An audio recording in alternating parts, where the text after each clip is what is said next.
Silvio Berlusconi has been meeting senior party colleagues for the first time since his tax fraud conviction was set in stone by Italy's highest court. With the future of Italy's fragile coalition in doubt, of which his PDL party remains a key partner, there are reports of some defiant comments from among his supporters. Senior figures are said to be considering asking the country's president to pardon Berlusconi and could resign if rebuffed.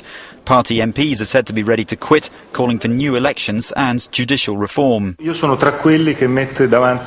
the Prime Minister from the centre-left made an appeal for calm. I'm among those who put Italy first, he said.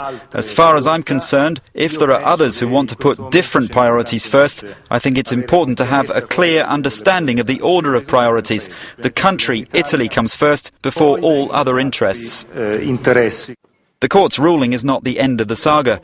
The question of Berlusconi's ban from office remains unresolved. A Senate vote on expelling him from Parliament could come in September. If Berlusconi and his close aides act on apparent threats to insist on justice reform, it may bode ill for the coalition.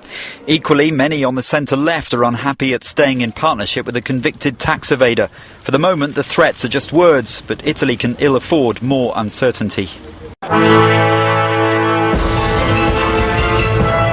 Born in Milan in 1936, he began his career as a vacuum salesman, but his rise saw him dominate an array of industries. He became rich through his business empire as a property developer, powerful through his media empire Mediaset, and world-renowned as the owner of AC Milan. But the flip side of the coin has become more dominant of late: fiscal fraud and sex scandals. The biggest involving a young prostitute in a series of sex parties known as Bunga Bunga. These parties, held at Berlusconi's villa, have led to a 4-year prison sentence and a ban on public office. The crime: sex with an underage prostitute and abuse of power.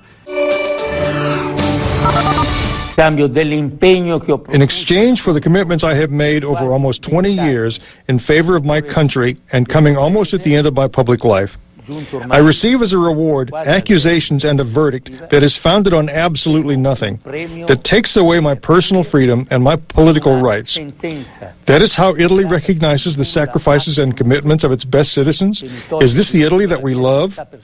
Is this the Italy that we want? Absolutely not.